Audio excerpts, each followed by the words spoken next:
কি রে সিনিকদা, শ্রাবণী আয়, খেতে আয়, জলদি খেয়ে যা। ওমা আসছি, একটু দাঁড়াও। কি রে মা, তোদেরকে তো মা খেতে ডাকছে না? যা তাড়াতাড়ি গিয়ে খেতে বস, আমি হাত মুখ ধুয়ে আসছি। যা তোরা। আমরা তোমার সাথে খেতে বসবো, তুমি আগে হাত ধুয়ে আসো, তারপর একসাথে খাবো। আচ্ছা ঠিক আছে, যাচ্ছি, আমি হাত ধুয়ে আসি। এই তোদের ডাকছিস না? তাড়াতাড়ি খেতে আয়, আমি এলে কিন্তু লাঠি দিয়ে পিটিয়ে খেলা ছুটিয়ে দেব। তাড়াতাড়ি আয় বলছি। এই মা আবার লাঠি নিয়ে মারতে আসবে। চল চল তাড়াতাড়ি চল, যে খেয়ে নেই।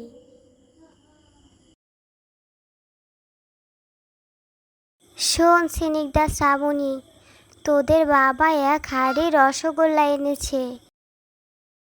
কই মা, দাও দাও, কতদিন রসগোল্লা খাই না। চুপ কর, সারাদিন শুধু খাই খাই, পুরো কথাটা শেষ করতে তো দে। বলো মা বলো। এই রসগোল্লা এনেছে তোর মামা বাড়ির জন্য।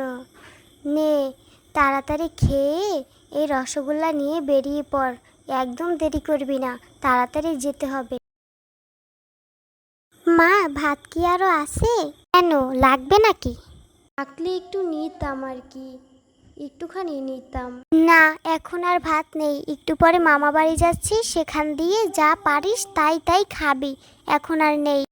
আচ্ছা মা, তোরা সাবধানে যাস, কিন্তু দেখিস কোনো জায়গায় আবার দুষ্টামি করিস না একদম, কেমন? আচ্ছা বাবা, দুষ্টমি করবো না নে আর। শোন না সিনিকদা আপু, মা তো মিষ্টি খেতে দিল না, চল না তুই আর আমি মিষ্টিগুলো খেয়ে নেই। ধুর পাগল পেটুক শ্রাবণী, এই রাস্তায় কোন জায়গায় বসে খাবো বল? ওই দেখ পুকুর, চল ওর ধারে গিয়ে বসে খেয়ে আসিক্ষণ, সময় লাগবে না।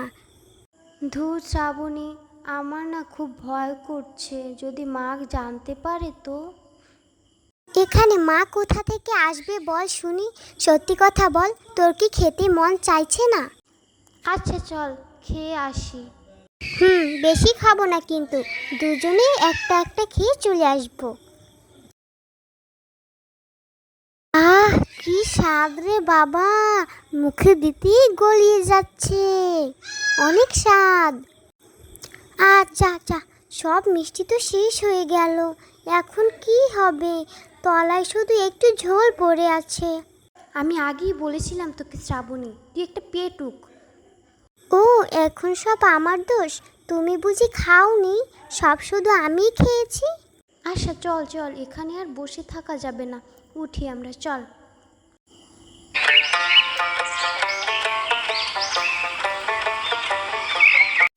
ওই দেখ সিনিকদা আপু, একটা ভাতের হোটেল, খুব খিদে পেয়েছে, চল না ওখান থেকে কিছু খেয়ে আসি, সেই কখন থেকে হেঁটেই যাচ্ছি আর হেঁটেই যাচ্ছি, চল। নে মা, বল তোরা কি খাবি? আপনাদের হোটেলে কি কি আছে, কি কি পাওয়া যায়? অনেক কিছুই তো আছে, ডিম, চিংড়ি মাছ, গোশ, মুরগি, অনেক কিছু। আচ্ছা, প্লেট কত করে একজনের? পেলের যাই হোক, এই তোদের কাছ থেকে 20 টাকা করে জনপ্রতি নেব। আচ্ছা আচ্ছা ঠিক আছে, আগেই বলে রাখছি, পেট না ভরলে কিন্তু টাকা দেব না। আচ্ছা ঠিক আছে, তোরা ছোট মানুষ, খাবি বা আর কতটুকু? টাকা দিবি পেট ভরলে, ঠিক আছে, চুক্তি করে নিলাম। কই গো কাকা, এখনো আসছেন না? খাবার দিয়ে যান। এই নে, এই খা, ধর, নে নে, খা খা খা, ভালো করে খা। বেশ সুন্দর হয়েছে তো খাবারগুলো।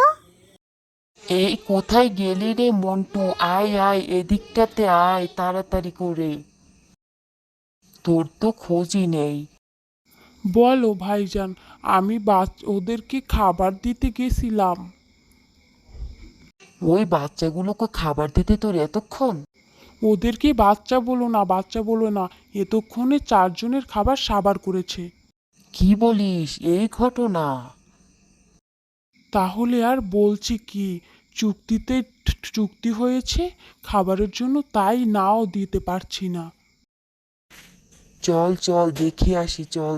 হ্যাঁ হ্যাঁ, চলো চলো, আসো। গল্পটা ভালো লাগলে অবশ্যই লাইক করে দেবে, আর পরের পর্বগুলো দেখতে চাইলে অবশ্যই কমেন্টে জানাবে। চ্যানেলটা সাবস্ক্রাইব করতে ভুলবে না। আল্লাহ হাফিজ।